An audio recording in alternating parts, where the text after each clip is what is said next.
Hi, Karishma. Thank you so much for joining World Speaks and another episode of Justice Speaks with the things that are going on today with the Black Lives Matter movement and really just a time where POC, people of color, are trying to help others understand what things that they've gone through during their whole lives, not just this time. We just really wanted to create a platform where people could share their stories, share their culture, and help other people understand the world that they live in. So thank you so much for your time today. You're welcome. Thank you for considering me. Of course. So I'm just going to ask you a few questions. So the first one, how do you identify? Well, I would say mixed South Asian American. If I do say Anglo Indian American, people don't understand that in the States. They think Native. Automatically okay. that I'm half white and half Native, so I have to explain no, like India, the country. So I usually say mixed South Asian, even though both, I guess, are correct. And then third culture kid, because I was born in Chicago. I lived there for 12 years. I lived in Cleveland for 18. And then I'd say I spent about the equivalent of a year or two, because my dad moved to Seattle, Washington, the Bellevue area. Oh, awesome. That's where I was born. Yeah. You know how diverse it is up there. Yes, it's great. Yes, it is. So yeah, even though my folks met here, I mean UNO, like 40 some years ago. So my mom was a Nebraska girl. My dad is straight from South India. So I'm a third culture kid, I say, because I didn't necessarily grow up in their cultures, if you will. So is that like a term that you coined yourself? Have you heard that used? I've never heard someone say third culture kid before. Oh, it's a coined term. I mean, if you go on Facebook, there are like groups about it. I want to say maybe in the last 20, 30 years, there's been more research on it. Wow. A lot of times they refer to it for kiddos that are born of U.S. service people, and maybe like in Japan or Vietnam, other places too, or people that have traveled most of their life outside of the U.S. So if they have two parents, for instance, are diplomats, but they've lived in Switzerland all their lives, So, same kind of thing. That is a really cool term. Do you have any relations with other people who in Omaha, like, are third generation kids? Third culture kids? I mean, yes and no, because I don't see it as much here. I definitely think it's more on the West Coast. I have a couple of friends that are Anglo-Mexican, and then they're on the LGBTQIA spectrum. So that's a whole nother thing. It's a whole nother layer to it, I should say, of intersectionality. That's one other extra piece. So yeah, I mean, I do have a diverse set of friends, I'd say. Yeah. And being biracial, like, how did that affect you growing up? What were some of your struggles? Well, I think just certain white people assuming, oh, you're just all Indian, and like, not at all. Like, if I go to Indian functions, like, depending on who it is, like, what, you're Indian, you're so fair, how can you be Indian? Then having to explain that. Other people just assume, oh, you're North Indian, or you're Kashmiri, or you're Punjabi, and again, that's not my culture at all. I mean, my dad's from Hyderabad, so Andhra Pradesh, which is now Telangana, I believe. They changed it within the last 15 years. Wow. But it's a South Indian state, so North Indian culture and South Indian culture have a very difference there too. So that's the frustration, being recognized for both, and that's kind of how I grew up, is both. So to me, that's normal. I don't know. I think it's very weird that people are like, how does that happen? I'm like, I don't know. There's a bunch of people in the world. Wait, they asked you how you were mixed, or that you're part of a different culture? Well, just like, what? They just think it's so weird. Like, how did your mom meet your dad, and like vice versa? And I'm like, what? Like, no, seriously. And I mean, more so in Nebraska, like, they can't wrap their head around that. I'm like, yeah, this is not that uncommon. People have like intermarried for centuries. Yeah, true. Like, look at your history books, please. It's not. So I think that's the frustration, is that people are so quick to want to put you in a box. And you should be able to be who you are, just how I see it. Yeah. I don't think there's one way to be American, one way to be Indian, or whatever culture you may be, or mixes thereof, or wherever you identify. I think you should be able to embrace both. I mean, and not that I'm a fan of country music, but there was one actually, for some reason, I turned on the radio and there was a song, but he was saying something about this girl she has Brazilian boots, Italian leather, whatever, but still she can go to the bar and drink and still, but I thought, okay, why can't it be that way? In the sense that, why can't you be an amalgamation of all these different things and still be American? Because isn't that theoretically like what this country was founded upon? I mean, everyone who it's really, I don't know, American culture is an interesting thing in my opinion, because honestly, in all retrospects, we grab something from another culture, like from a country outside of the US, and it becomes our culture, and they may put a twist on it. So in my opinion, it's like, well, American culture is literally mixing of cultures, or because having like a Chinatown in a big city. So that's America, right? Like having a Chinatown in a big city. But you go there and it's, this culmination of Asian food and Asian cuisine. But that's America, right? But then it's like you said, people are like, oh, how can you do that? Or how can you do this? Or some people think, oh, assimilate. And it's like, why do I have to give up what makes my culture, what makes me to be an American? Isn't America a place for people who bring their culture with them and come and form this new place and can inform people of their culture? Why not? It is a weird concept to me as well. And another person we were interviewing, he was saying he's Native American and Black. And so he's been mistaken for only being Black growing up. And he was saying, you know what, I'm not half and half. I'm 100 and 100. I'm Black and I'm Native American. I don't have to put a percentage on that. I can indulge in both cultures, and both cultures are a part of me and my identity. Yeah. So I think that's been my frustration my whole life. It's like, why do we have to box people? Why does it have to be one or the other? Yeah. I mean, sometimes I think there's perceptions on morality, or how does a girl act if she's Indian? So that's slowly dying away, which I'm kind of glad about. To, you have to be the good girl, whatever the heck that means, Yeah. In some ways, I think that's a good thing too. So those things have probably been my struggle growing up. And did you feel, so you said you felt misunderstood, like maybe by people who are Indian as well, or people who were of like European background as well. So you felt misunderstood by both cultures. Oh yeah. I mean, I think it's a mindset too. It's that narrow-mindedness that, I hate to say it, that stereotypical conservative narrow-mindedness, one way of looking at things. There's only one way of doing things. This is how we've done it forever. And I'm like, yeah, but why? Why have you done that way forever? Did you really look at this? Gotta challenge the status quo. I don't know. I've been that way since as a child. It gets me in trouble. Non-conformist, so. In your opinion, how does Nebraska need to evolve to become a globally inclusive community? Because we touched a little bit on that offline here.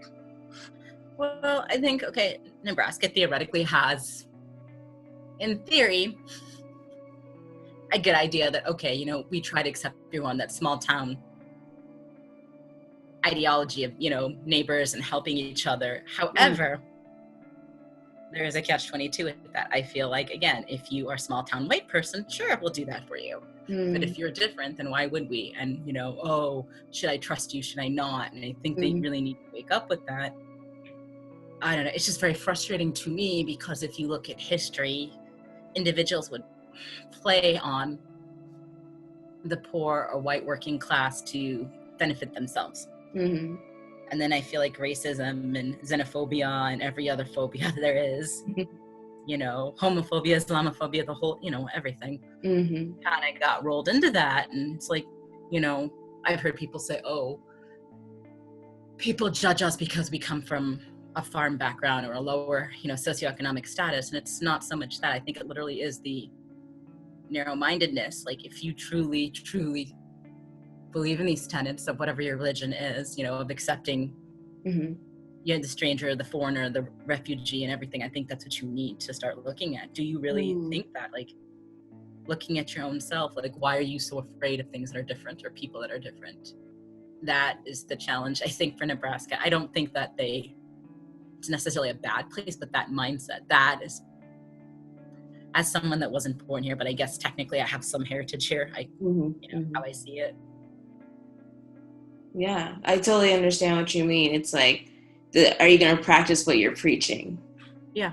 Or is it really everyone that you're saying that you lend a hand to? Yeah, that's a huge challenge for people to just think of, like, but are you really doing what you're saying? Or have you decided that you're extending that courtesy or that trust to just a group of people that look like yourself? Why not extend it to the person who doesn't look like you or doesn't act like you? Because you may find some things in common and be like, oh, I'm able to engage with that person. I'm able to bond with that person after you've given them a chance to open up. Is there anything else you'd like to add or for people to understand? I mean, I think just realizing that this is probably what it's going to be like for most of the world, I think, you know, I mean, I'm not trying to be funny, but you look at royals and things, they stayed within their own community, how many diseases, things like that. I mean, this is scientifically proven. I just think this is kind of the way of the world, is that, you know, we're getting more global and to recognize differences, and it's not necessarily a bad thing, but, you know, just realize there's so many kinds of people in the world. And just because they're not like you doesn't mean that, you know, they're challenging your way of life or anything like that. It's just, I think, the inclusivity, you know, like the slogan, there's two slogans, you know, for Nebraska. It isn't for everyone. Then, you know, ACULs, it should be for Nebraska. It should be for everyone. And I think it should be the latter, quite frankly, you know? Yeah. I agree with that, because honestly, Omaha alone, there's so many different cultures and backgrounds here. You mentioned that you do some volunteer work with refugees and people getting their GED, and it's like, Omaha really is this melting pot, this collective, but we live so divisive as a community, because you can go to one area, oh, these people live here, those people live there, and it's like, we have this diversity. We're lucky, you know, to have the hidden treasures in our backyard. You literally can go, you know, down the street and learn about a new part of the world if you want. And especially with the food scene, it's like, that's just like an easy way to be like, okay, let me kind of ease my way into learning about a community or people that are different than myself. Let me go try their food. So yeah, it's something that we got to work at as Nebraska. Make sure we're being Nebraska nice to everybody. Exactly. And I guess one of my frustrations too is that I had, you know, a white acquaintance like basically say to me in so many words that I could understand the Black experience. And I'm like, no, I can't. I can sympathize. I can understand what it is to be discriminated against. But, you know, I've never lived as a Black American in the United States, and that frustrated me. I'm like, are you kidding me? There's so many different linguistics within communities of color, cultural practices, religions. I mean, I don't know, that just astonished me, because I'm like, 80% of the world is of color, maybe 20% is not. You know, I mean, truthfully, I'm like, you're talking so many different cultures, religions, language, food, everything. And I mean, I don't know. I just wish people would stop assuming all brown people are the same or all Black people are the same based on skin hues. That's another thing. Yeah. And I totally get that as well. Like when I was in high school, they're like, oh, you're pretty white for a Black girl. And it's like, what does that mean? Because the way I talk, that means I'm not Black anymore. It's like, that's not a thing. Like Black people, Asian people, Latin people, Hispanic people, they all have different personalities. So like having pressure from either their own like culture group or from outside culture groups to act a certain way, it just keeps people from being their true selves. And like for me, I had like an identity crisis in high school. I was like, Mom, you know, like, why can't I just be myself without being labeled as something that I'm not?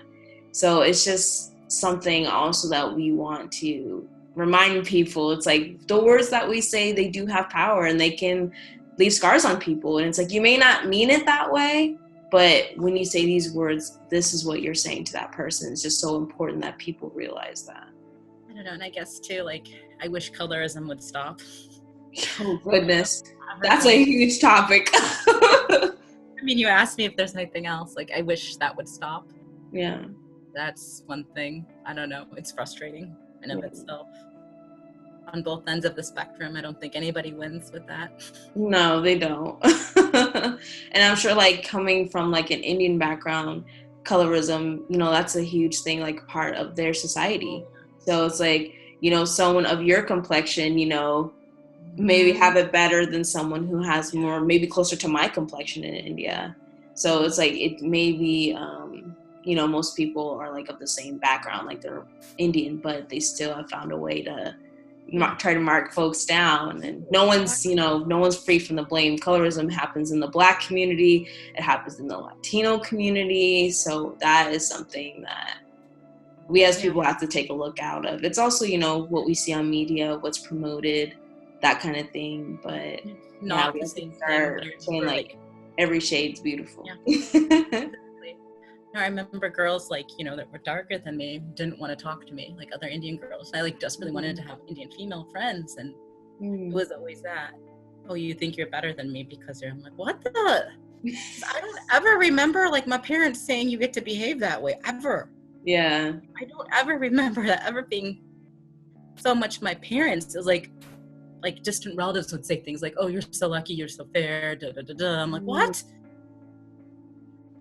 And I'm like, what are you talking about? To me, I'm like a little kid just living my life, doing what I want. And I don't know. So this, like, when I got older, I'm like, this is disgusting. I can't stand this. Yeah. And so for a while, I wouldn't tell people I was Indian because I didn't want to hear it. Wow. Like, I don't want to hear this. It's disgusting to me, Yeah. And so, like, I don't know. I internalized that. It's just a lot of disgust for it, When I went to India, all these ads, I'm like, oh my gosh, I wish they would stop. The Hydro Queen, people are getting skin cancer, tumors on the face, it's wow. One thing, Black Lives Movement, stopped Fair and Lovely in India and L'Oreal and all that stuff, which is good. We'll see. I'm hoping it'll stick, but yeah.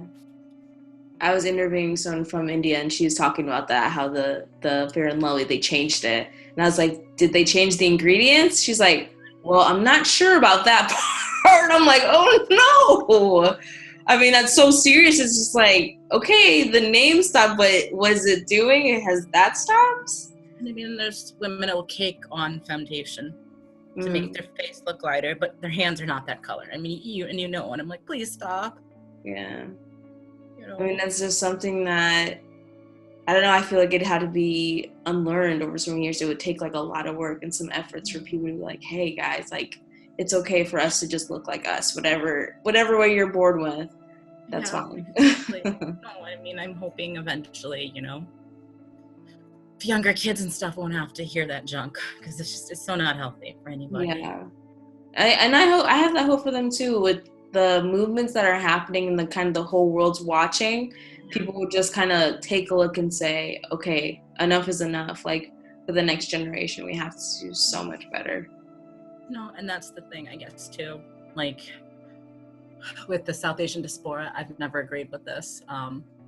The anti-Blackness, like, it's disgusting to me.